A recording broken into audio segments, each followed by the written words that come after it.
اینجا ضد گلوله است. در اولین قسمت مرتضی و مصطفی تونستند با عملکرد خوبشون در آزمون‌های انفرادی به سرگروهی برسند. نیروهایی که مرتضی انتخاب کرد ضعیف‌تر اما مطیع‌تر بود. در مقابل مصطفی بهترین ها رو وارد گروهش کرد.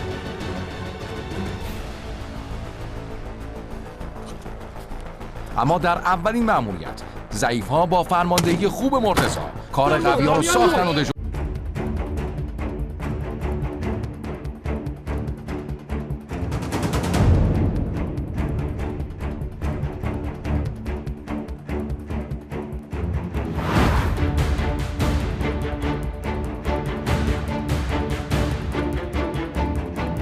هر دو گروه برای تعیین استراتژی امروزشون وارد اتاق جنگ میشن، جایی که برنامه عملیات مشخص میشه.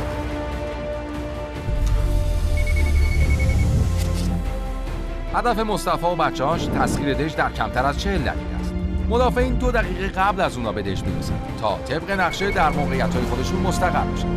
بعد از 2 دقیقه مصطفی و بچه‌هاش از پایگاه خودشون راه میفتن. اونا باید خودشونو به اهرم بالای دژ برسونن و اونجا رو منفجر کنن. انفجاری که به معنای سقوط کامل دژ. استراتژی ما حمله است. چیه حمله میکنیم؟ هجومه. امروز اگه بتونیم از اونا بهتر باشیم خیلی جلوتر میافتیم که باید هم بهتر باشیم. درسته. دیروز مدافع بودیم، الان هم جایی که ضربه خور دژ هست و بلدیم که از کجا خودمون ضربه بزنیم، هم نقطه ضعف‌های خودمون. به راحتی نباید اصلا تیر بخوریم. ما کلا نفوذ عظیم و بعد اینکه درگیر شدیم نفوذ عظیم و کلا بیخیال شیم. به نظر میاد شکست دیروز ضربه‌شو به این گروه وارد کرده و اعتماد نیروها به فرماندهی مصطفی کم شده. فرماندهیش خوبه اما یه ذره گیز میشه. فکر نظامیش اینطوری نیستش مثلا بگه خودش این نقشه رو من بهتون میگم، بعد با همین دیروز من بهش گفتم، امروز هم اون مثلا مهدی بهش گفت. من خودم رو پیشنهاد میکنم. خب بالاخره خودم میبینم چه میتونم فرماندهی ها باید سوال ایجاد کنم. این دژ اونا بود دیروز، الان میشه دژ ما. اون حرفی چیزی اگه داریم بزنیم ببینیم مشورت کنیم چیکار میتونیم بکنیم. تو حیات بزرگتر 2 نفر رو میتونیم بذاریم پشت خاکریزا پشت خاکریزا 2 نفر رو بذاریم، 1 نفر کنار اهرم باشه، 2 نفرم توی خود ساختمون باشن که هر قسمت خاص مرتضی بچه‌ها رو تو کار فرماندهی مشارکت میده تا اینطوری انسجام گروه بیشتر بشه. باز نظر من اینه که فشنگ‌ها به کسی که بالاست به اون بیشتر برسه. اینا هم که این پایینن فقط بحث چیه؟ فشنگ هدر دادن اوناست دیگه. اونا فشنگاشون رو هدر بدن. موقعی که مثلا دیگه تیر ندارن مشخصه دیگه. ما خودمون تیر نداشتیم چجوری بودیم؟ میدیدیم ولی نمیزدیم. اونا موقعی که تیر ندارن همین کارو میکنن. ما 2 تا چیزو دیروز از دست دادیم، امروز باید ازشون بگیریم. آره. یکی نفسه، دقیقا. یکی تیره. استراتژی اول خسته‌شون میکنیم، تیر میگیریم، بعد دیگه تمام. ما هم کم تعطیل اندازه کنیم، تیر داشتی چنین راحت بتونیم وارد شیم. چیز کنیم. زرچش گرفتم از هم روز اول. مرتضی رو که اصلا بزنم که میخوام بزنم دیگه گروهشون نابود میشه، نمیتونن اصلا بمونن اونجا، خودشون میان بیرون. مصطفی دو تیرش از من خورده؟ چه زرنگم من، چون نمیبینم فقط میزنم. به نظر من 2 نفر وایسم. گروه مرتضی تو عملیات قبل 2 شلیک به خودی داشتن که آمار وحشتناکی. از خودی نخوریم از اونها نمیخوریم. امروز خیلی تاکید کردیم که نزنیم. به خدا دیروزم اصلا نمیدونم چی شد. آقای دکتر جلوم بود. چی شد بابا نمیدونم چی شد اصلا. تیره اون لیزره کمونه کرد. چی خورده من نمیدونم. اینجا وای میسی. ما پیاده شیم 2 تا. من باید پیاده میشم. آره. اگه بتونی نزدیکتر پیادهشون کنی که بهتر. نزدیک سنگر پیاده کن، وسط بیابون ول نکنیم آره. بخوریم. مصطفی کارش خوبه، استراتژیاش قشنگه، با بچه‌ها هم راه میاد، ولی اینم نقطه ضعفش نیست، بالاخره به خاطر به قولی شخصیت خوبشه. اگه من بودم شاید اگه جاش شدم میخوره بیشتر سخت می‌گرفتم. جلیقه رو باید شمایی که مثلا امتیاز زیادتری میخواین، جلیقه رو به نظر من شما یک کدوم از شما تو بپوشین که کمتر بخواد بهتون تیری بخوره، یعنی چون منفی بخوره بهتون. دانیال امدادگر باشه ها. دانیال کاش بزنیم جلو که بتون بزنیم. خب پس جلیقه رو شما پوش، امدادگر شما باش. دانیال زد گلو برش گیریم، گفتیم باید جلو تیرم بیشتر بهش بدیم بزنیم ببینیم کسی رو میکشه یا نه. الان آدرنالین ترشح. چون دانیال خوبه.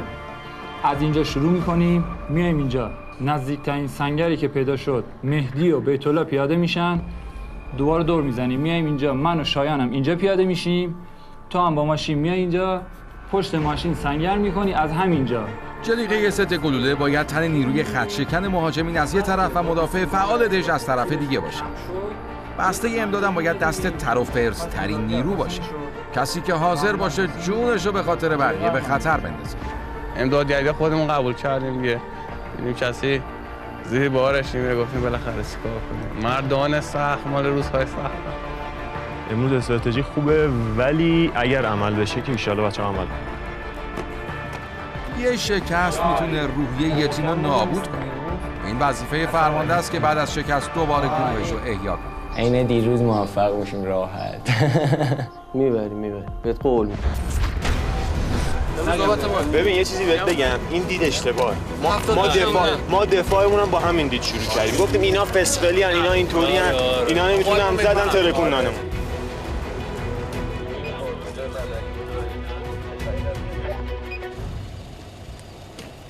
امید که باید داشت. من امید دارم میبریم ان شاءالله. ولی کارمون سخته. نبردی که تا چند لحظه دیگه شروع میشه به کمک سامانه شبیه سازی لیزری عملی شد. سامانه‌ای که محصول متخصصین داخلی و کاربرد اصلیش تربیت نیروهای زبده کشور. به غیر از نفراتی که جلیقه ضد گلوله میپوشند و فقط از ناحیه سر آسیب پذیرند، باقی افراد باید حواسشون رو حسابی جمع کنند. اونا به خاطر حسگرهایی که بهشون متصل شده با اولین برخورد اشعه لیزر به عنوان زخمی در سامانه ثبت میشن. اینجاست که امدادگر میتونه با استفاده از بسته امداد هر نفر رو یه بار از حالت زخمی به حالت عادی برگردونه. گلوله سرنوشت‌ساز برای زخمی‌هایی که شانس امداد رو نداشتن گلوله دومه. وقتی زخمی‌ها گلوله دوم رو بخورن در مسابقه کشته به حساب میان و از بازی خارج میشن. اونا باید هر جای زمین بازی که هستن بشینن و دیگه نه حرفی بزنن نه کاری بکنن. مدافعین از همین حالا 2 دقیقه فرصت دارن تا وارد دژ بشن و در موقعیت‌های دفاعیشون موضع بگیرن.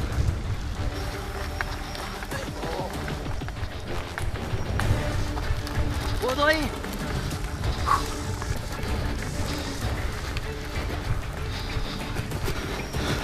مرتضی ببینم. مرتضی سری ببینم کجا وای سری برین سر جاتون. کجا؟ همین سنگر وسطی، یکتون هم بغلی. اینا اومدن اینا. مشخصه که اینا 3 تاشون اومدن اینور. مرتضی آرایش نیروهاشو درست میکنه، خودش هم میره بالای پشت بوم مستقر میشه. اینقدر سریع عکس العمل نشون نده.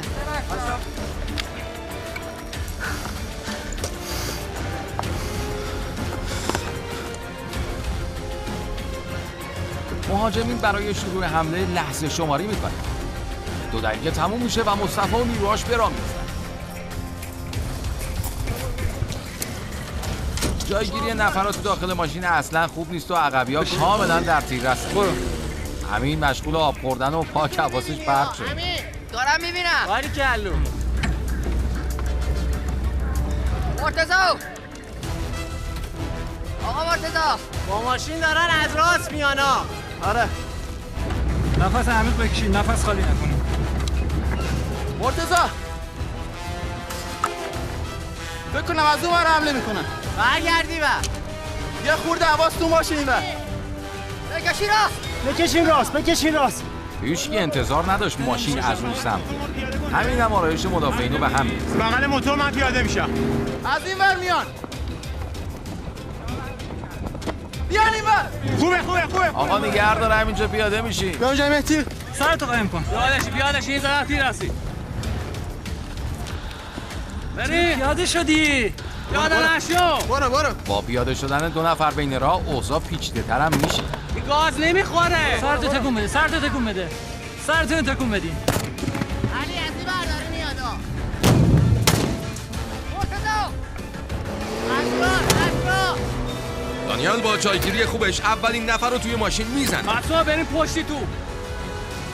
مسا بریم پشت. صدای محمد بعد وقتی گیر کرد. بیا این محمد. بله. بیا اینجا. من گیر کرده اصلا.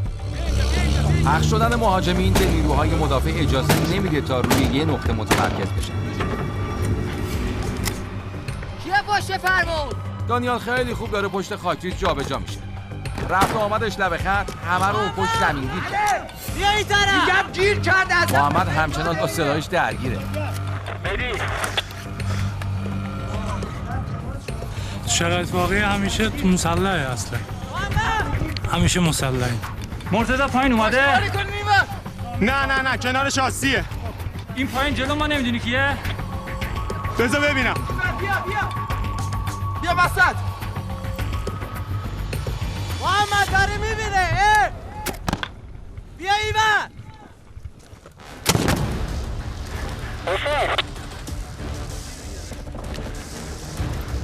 مرتضی منو داره میزنه. گیر کرده اصلا. فشنگ اصلا جا نمیره. ایوان کیه؟ شایان بزن شایان. معلوم نیست حواس شایان کجا پرته. بچه‌ها یه ماشین این بره بیاد. این ور پشتیبانی بیا. برو چرا. فعلا نزن. شایان بشین. شما محمد. مرتضی من تیرام داره هدر میره. محمد. بالا رو یه نگاه بنداز. من اصلا تیر ندارم بتونم. محمد مدام داره سر و صدا میکنه و اعصاب همه رو به هم ریخته. راستش اعصاب منم آره. محمد اینجا ما رو پیاده کردی، با ماشین باید بیای. با ماشین بودو بیا.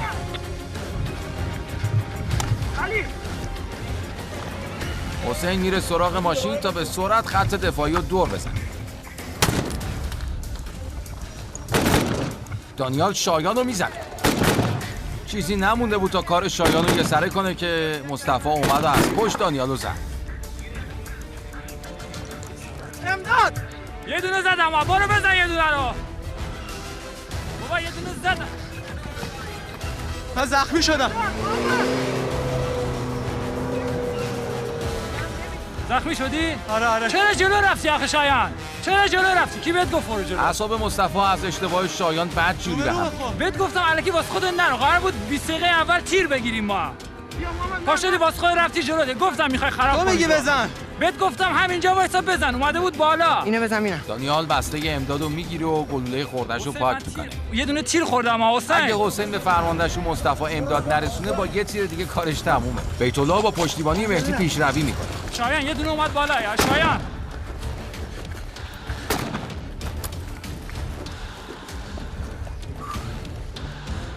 همون روبرو تنها، همین جلو تنها.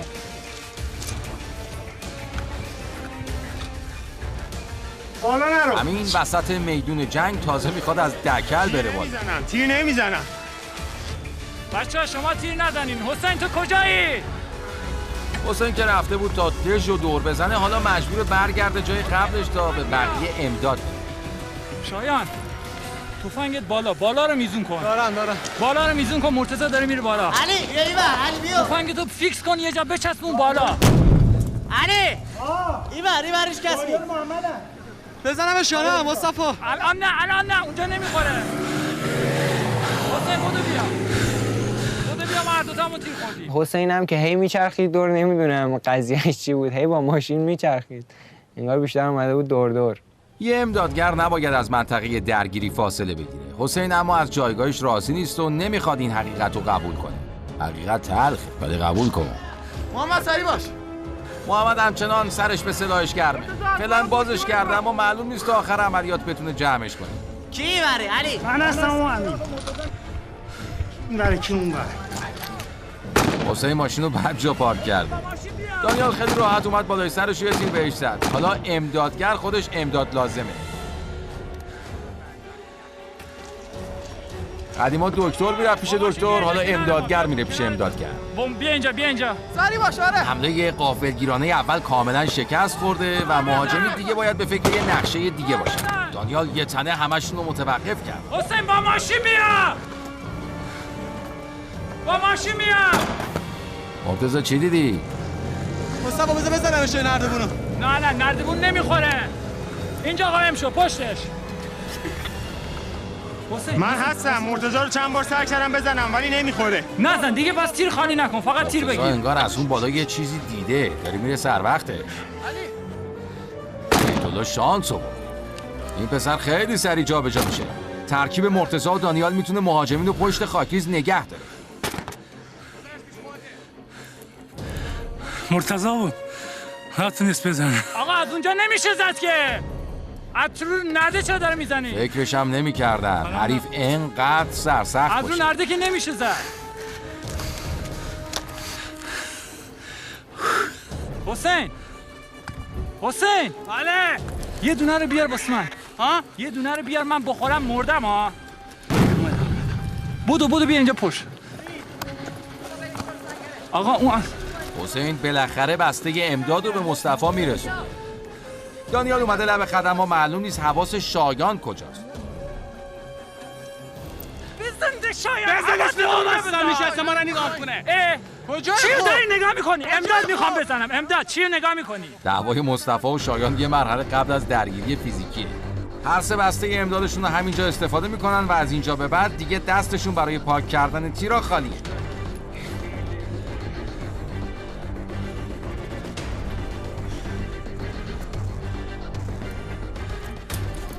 مهدی و بیت الله هنوز همون جایین که از دقیقه اول دیدن. موضع تک تک مهاجمین لو رفته اما معلوم نیست چرا هیچکس جابجا نمیشه. همه حواسشون به مرتضاست که دانیال خودشو میکشه بالای خاکریز. حسین من با ماشین برم. مهدی تیر نزن مهدی. تمام فکر و ذکر فرمانده مصطفی صرفه‌جویی تو مصرف فشنگ. او میخواد اول گلوله مدافعین تموم بشه بعد حمله. همین که دید اون بالا کاری از پیش نمیبره دوباره برمیگرده پایین. علی بیت الله اون پشت همونجا است که اول صدا میزنی باید بچرخی بگی کی کجا پشت همون راحت نزن دیگه آمار یارو رو. همین چی شد؟ مرتضی رو میزدیم خوب میشد. تا حالا چیزی زدین بچه‌ها؟ من یه دونه زدم شما زدین؟ افتضاح من هیچی نزدم. 6 هفته تی بیشتر برام نمونده دیگه نمیزنم. مهدی بهت گفتم نزن مهدی. برو جلو. هسته منو بگی برم خشاب مجبور چیز بیارم. اصلا من نمیگم چیز. رفتم بالا از سر اینجا گذاشتم این لوله اینجا بود. نگو این لوله که از سر گذاشتم این چاشنی این خشابه رو چاشنی خشاب؟ آره مطمئنی درست میگی؟ خشاب اونجا افتاده بود اونجا. بعدش یه لحظه اومدم اینجا که گرنگدن کشیدم که بزنم خشاب کو اگه خشاب بانه این بار. همین حالا تازه فهمیده چه دست گلی با خشابشو بالای دکل جا گذاشت. بابا این کوله باره رو بچ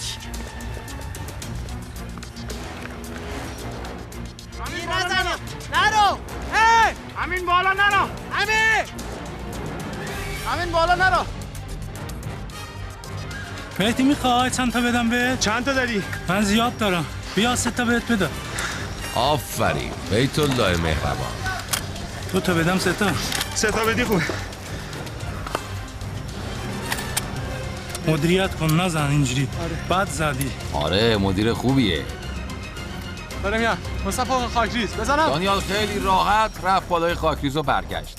معلوم نیست اون طرف دارن چی کار میکنن. یه سری به محمد بزنی. محمد اینجا. محمد برای بار 1000م مشغول بازو بسته کردن سلاحش.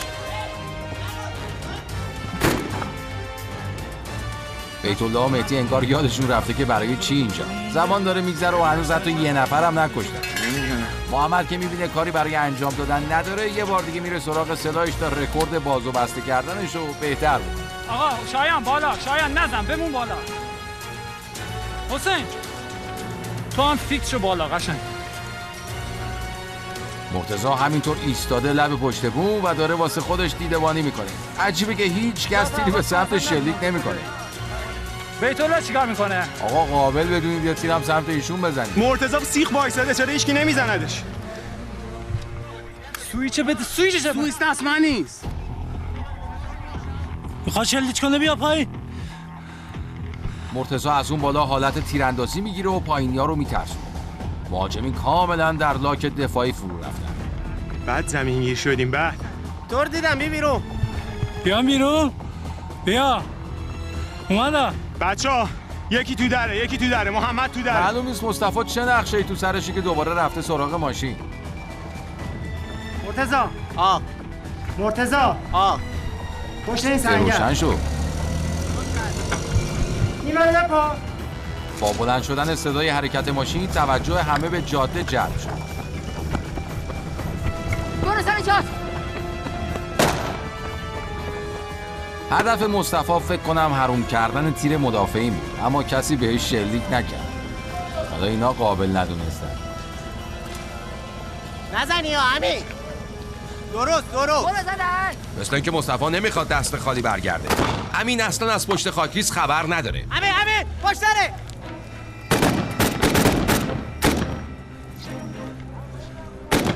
یکی زد ولی دوتا هم خورد. با کشته شدن فرمانده شرایط برای مهاجمین سخت و سخت‌تر میشه. همونجوری که گفته بودم دیگه، بچه‌ها کار خودشونو نمیکنن. این کارو حسین بود از اول. بهش گفتم اینجا بمون، اذیت کن. حسین اومده پیش ما. سه نفر موندیم یه جا.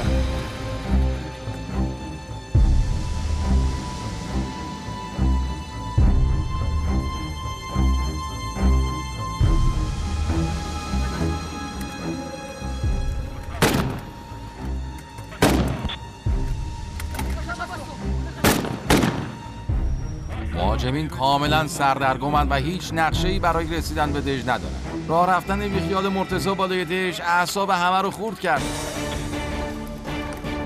بله. سالمین. حسین با اون ادعای فرماندهیش حالا تو صحنه درگیری جز تماشا کاری نمیکنه. بابا این تفنگ نمیخوره. علی پیش دکه. نمیخوره بابا رختشام نداشتم. به اونا نفری 18 تا تیر داد، به من نفری به من 10 تا تیر داد. دانیال سمتیه که من پیاده شدم تو در دژ. مرتضی هنوز بالاست. تیتم از این ور داره میاد. علی اینجا. علی حسین از ترس تیر خوردن فرار میکنه و از جایی که هستم عقب‌تر.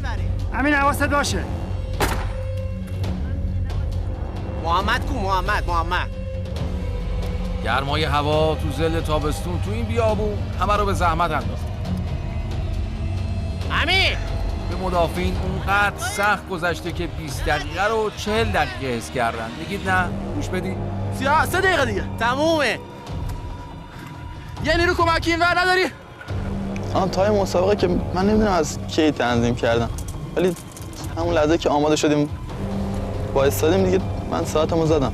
گور خودشون کندن ها. آره. برد آماز. راستی محمد کجا؟ محمد اینهاش. محمد هنوز با سلاحش درگیره. دانیال کسی زدی؟ آره خیلی. کی؟ حدوداً 3 تا نزدم. 3 تا. عالی ماشاءالله. عالی. آقا بچه‌ها امداد خواستیم. مرتضی من کجا برم؟ تیر نزنی ها. نگاه بیا. دانیال داره میاد تو. امین اومده لب خاکریز و نمیدونه که تو تیر دست مهدیه. مهدی اونقدر تیراش خطا رفته که دیگه اعتماد به نفس شلیک نداره. بابا اونو بزن پشت سر بر نمیذاره بیا بیرون. امین داره میاد امین کی بره؟ پشت توپن. مرتضی پشت توپن 2 نفر. یکی بره. اونور بچه‌ها شما اونور تامین داشته باشید، تامین کنید. خب امین مگه اونور محمد و دانیال نیستن؟ مصطفی رو زدم. محمد و دانیال مگه نیستن؟ نمیدونم. خشام مصطفی. امین امین بلند شد و یه تیر به فیلمبردار ما زد. بعدش هم که آروم گرفت نشست. کلاً هر وقت دیدید امین یه جا آروم نشسته و صداش در نمیاد خودتون بدونید که حداقل یه سوتی داره. اصلا حرف گوش نمیده. حسین سنگر اونجا برو. آره میدونم. تیراشون داره تموم میشه. افتضاح داریم کار میکنیم. نصف تایم گذشته هنوز وارد حلقه اصلیشون اولیشون هم نشده. ساعت 1. خوب کار نکرد. همه تیراشون رو نگه داشتن. بیشتر تایم هم گذشته. هنوز هیچ کار نتونستیم بکنیم. تو فاصله شما رو کردن دیگه میتونم بزنم که دیگه. حالا فعلا اینو ببینیم میتونیم تمامش کنیم. اگه برسه به جایی که وقت رو به پایین باشه مجبوریم بریم تو کمشون.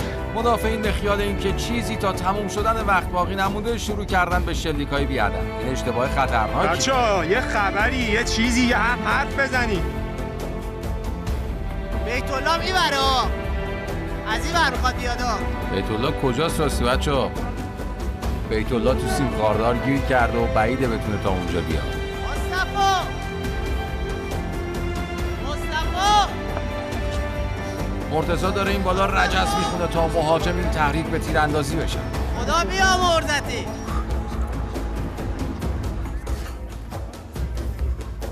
این چه طرز فرماندهیه مصطفی؟ حسین من رفتم. برو پشت خاک ریز. ودو. علی بر علی. ودو. یکی تونی بر. من دارم بر پشت تو بپا فقط. ایشگینی. ودو. یک تو رو خاک ریز. برو. پشت سنگر ها.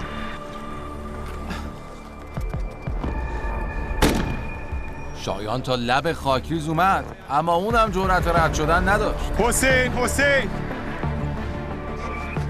یه چیزی بگو. حسین میخواد چیکار کنه؟ بزایی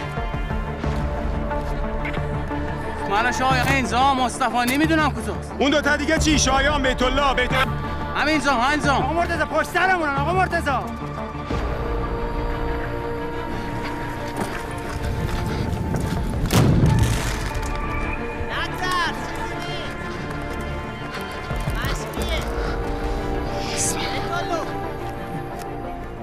دل بخور بی تو.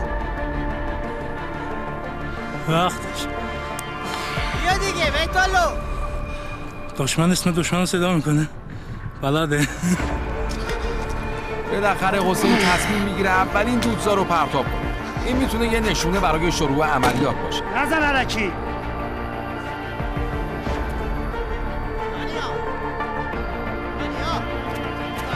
آقای خاموش شد. علی کی بره علی؟ منم. همین پوستر رو بکن. اینجا.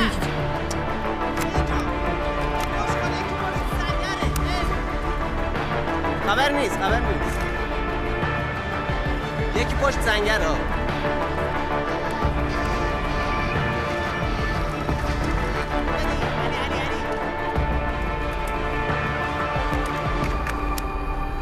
علی. دانیال. گیر نزن علکی. بیا این پشت زیگزاگ. همون پشت اینجا بیم. بیا اینجا. برو این پشت. همونجا گفتم جلو برو. نرو جلو. دکتر هیجان امینو برای جلو رفتن درک نمیکنه و میخواد کنار دژ نگهش داره.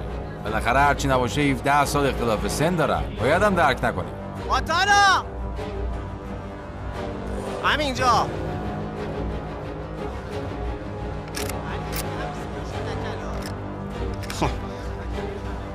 هنوز خبری از حمله نیست و جز تیراندازی کور کسی کاری نمیکنه. تا وقتی تیر مدافعین دژ تموم نشده بعید این نیروها بخوان وارد بشن.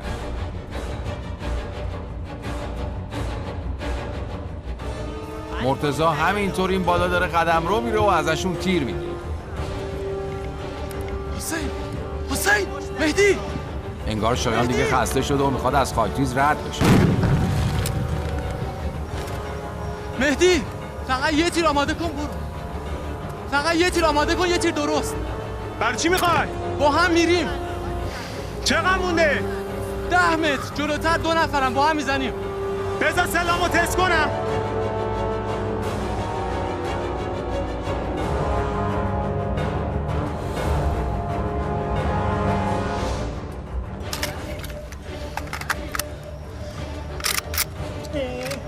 من آماده‌ام. وایسا.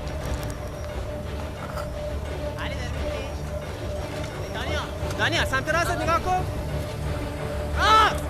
چپ و راست چند هنوز نمیدونه. بشین.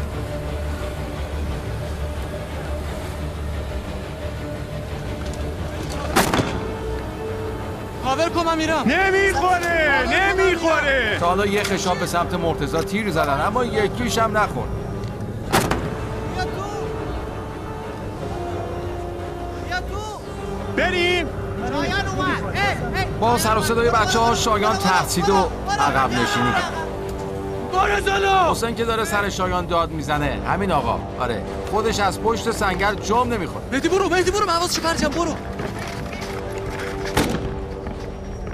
علی اومد تو. علی مهدی اولین نفریه که جرأت میکنه از خاکریز رد میشه. با عبور مهدی ترس شایان هم میرسه. مهدی تو اولین قدم امینو میکشه. بچه من کشته شدم.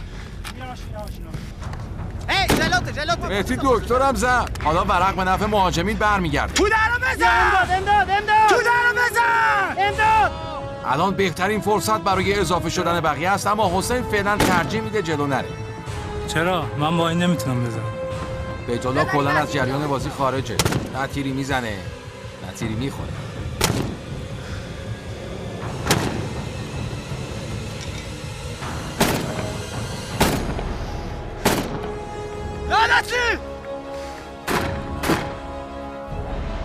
محمد میاد و به دکتر امداد میرسونه. اوضاع خیلی بحرانیه. مدافعین باید زودتر یه فکری بکنن. یاسه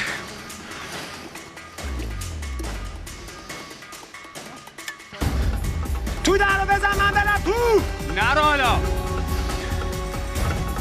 دود دادی؟ همه جمع شدن داخل دش. یا میکشند یا کشته میشوند. دودزاد دید بالایی ها رو کم کرد. حسین که فکر میکنه خطر رفع شده از سنگرش میاد بیرون. اون درو داشته باش.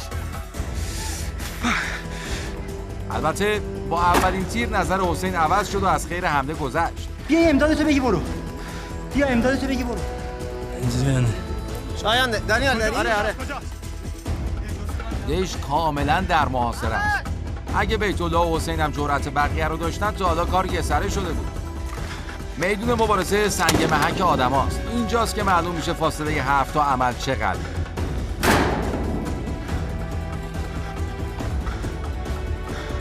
شایان بالاخره بیت الله از راه میرسه. اشتها وارد میشود. حسین بیا تو. بزن اینا یکی اینجاست. اینو بزن تو. میبینی شما نمیبینم. نزن حسین هم اومد. بزن بابا بزن. چیو نزنیش؟ میبینی تو من نمیبینم. نزن مهدی میاد داخل. اما نه دکتر تیری برای شلیک داره نه محمد. مهدی هم نمیخواد گلوله هاشو برای اونها حروم کنه. اون دنبال اهرم انفجاره. بالاست.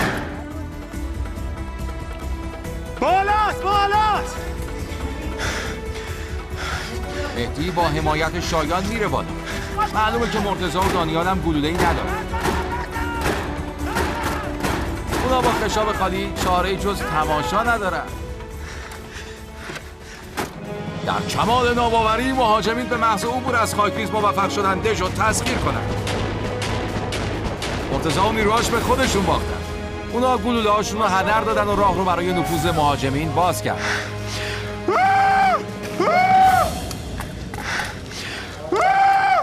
مرسی چه رفیق مختصری داریم ما. این شلیکا نشون میده حسین امروز بیشتر فشنگاشو نگه داشته و دلش نیومده شلیکشون کنه. آقایان ما برده. نه من اون پای. برنده ها طبیعتا خوشحالن، اما بازنده ها اونقدر ناراحت نیستن. مثل چرخ فلکه. یه بار ما پایینیم، یه بار بالا، یه بار اونا پایینن. یه به روزگار گفتم چرا در این چرخ فلکه تو عده‌ای بالا هستن و عده‌ای پایین. گفت نگران نباش میچرخن. جملات فلسفی هم میاد. میشکونه ها. همه اینا کمر میشکونه. میچرخه دیگه. آدم باید همیشه طعم شکست رو بچشه. خیلی سیستم چیپ، فقط میخواستن که تایمو بکشن از ما ببرن، بر اساس تایمو تموم کنن. ما استراتژیمون اولش این بود که بزنیمشون، اگر نشد بکشیم عقب، هی عقب نشینی کنیم، بیایم تو دش، از پشت خاکریز بعد بیایم بالا. ولی اونا نه، من نمیپسندم. حس خوب دارم ولی خب من خودم از عملکرد خودم راضی نیستم. خب دیگه بهتر از دیروز بود دیگه. دیروز ست تو خوردی؟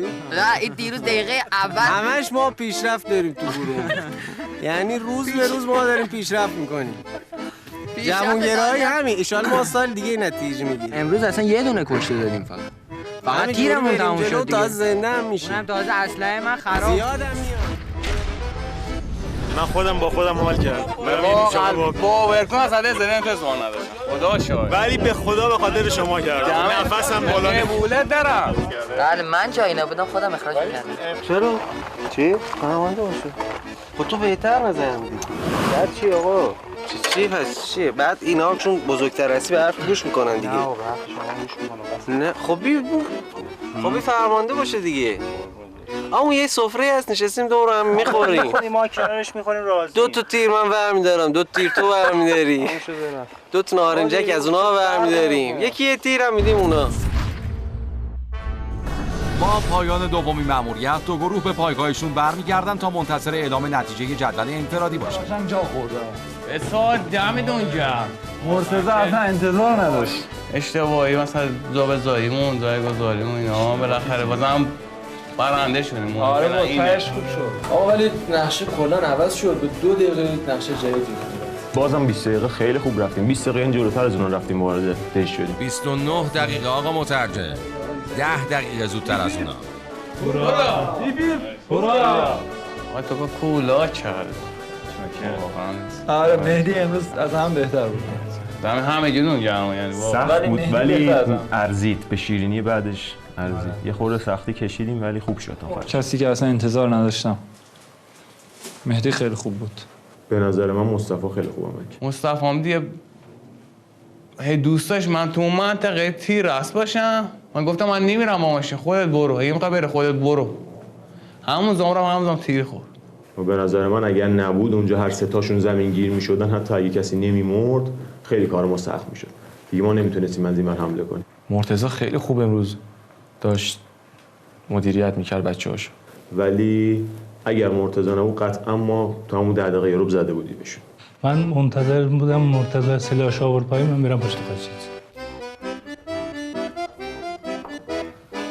قهریم با هم باختیم. این بر سکوت تلخی برقراره. هر کی یه تقدیری داره. مرتضی و علی مشترکاً در صدر جدول امتیازات قرار دارن. مهدی با کار خوب امروزش اومد بالا و سوم شد. امینم در وضعیت مشابهی با مهدی. در انتهای جدولم 5 نفر با امتیاز مشابه آخر شدند. دانیال، حسین، محمد، بیت‌الله و شایان برای رسیدن به صدر جدول راه زیادی دارند. من احساس میکنم که اگر تیمی نبود الانش هم تا سوم نمیومدم. چون تو بخش انفرادیش خیلی قوی عمل نکردم. تو خودم هم مثلا حالا انگیزه‌ای نداشتم که بخوام قوی‌تر عمل کنم. ولی کار که تیمی شد دیگه دیدم بچه‌ها دارن واقعا زحمت میکشن. حرف دلمو بگم ولی امروز فقط هدفم گروه بود. فرقی نکرده که باز من سوم بودم همون سوم ماندم. دوست داشتی بیای بالاتر؟ دوست داشتم بیام بالاتر دیگه. با این افتضاحی که داری دوست داشتی بیای بالاتر؟ خدا به طلب و با همکاری بچه‌ها اینا میخوام برم رده جدول. مرتضی که از سوتی‌های امین کفرش در اومده حالا میخواد اخراجشو به شور بذاره تا ازش زهر چشم بگیره بلکه اینطوری به راه. نظر تو چیه؟ یعنی اخراج بشه؟ ها؟ خب حرف بزن دیگه کلی چی تکون اخراج کنیم؟ نه نکنیم باشه. نه ضرره اگه اخراج کنیم چون آیتم باشه هم ضرره. باشه هم ضرره. خودت چی میگی؟ خودت میگی بمونی یا نه اخراج چی؟ چی بگی تو شکی؟ اگه قول بدی باشه خوب باشه اخراج دادم. باید توجه تو خیلی بیشتر. جبران میکنم موقعی بخواد بمونه. قول دادی قول. امروز ما میبردیم من باز به خاطر تو گروه کلا نابود. یعنی همه اینا آخرش خاطره میشه میشه. دنبال خاطره سازی بچه. ولی خب بیچاره تقصیر خودش هم نبود. استرس زیاد بهش وارد شده بود. مشورت کردیم به نتیجه نرسیدیم که اخراجش کنیم. کاچی بعضی هیچی. جوی سپر حداقل میتونیم ازش استفاده کنیم. بیا ما چت کنم. چرا به خاطر دلجویی میخوام ازت بکنم. تمیزی؟ گفتم اذیت نکن. از امروز یه ذره از دستم اعصابشون خورده. حق دارن تفکر. میگم به گردن نمیگیرم. یا تقدیر بود. خب یه ذره دوباره مشکله. با گروه هم خونی نداره والا. دانیال ها شب براش دارم که شب بریم خوابگاه. میتونن سرگورتون عوض کنن اگه بخوام. نظر شما؟ از خارج بیاریم. از کجا بیاریم؟ مربی بیاریم؟ هر کی راضی باشه من نمیذارم اون بیرون نمیذارم. تو اخراجی. اوضاع تیمیمون یه ذره پایین اومده ولی در کل خوب بود. یک شدیم. از لحاظ تایم هم ما جلوتر بودیم. ما جلوتر بودیم. هر چی جلو میره ما بیشتر داریم هماهنگ میشیم.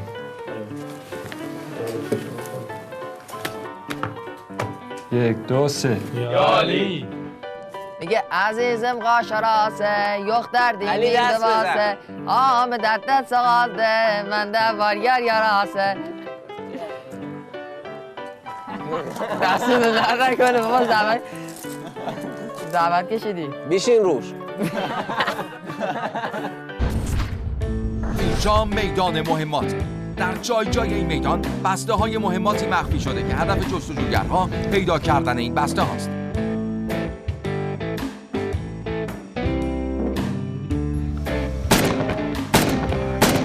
بزنش! بابا اینو بزن! بزن! کجاش بزنم؟ بیا پایین تیر داره. بهش گفت تیر داره. حرف مفت میزنه تیر نداره. یه بار داد گفت تیر نداره. پاشو. نازا جون بخوره. حسین! چیه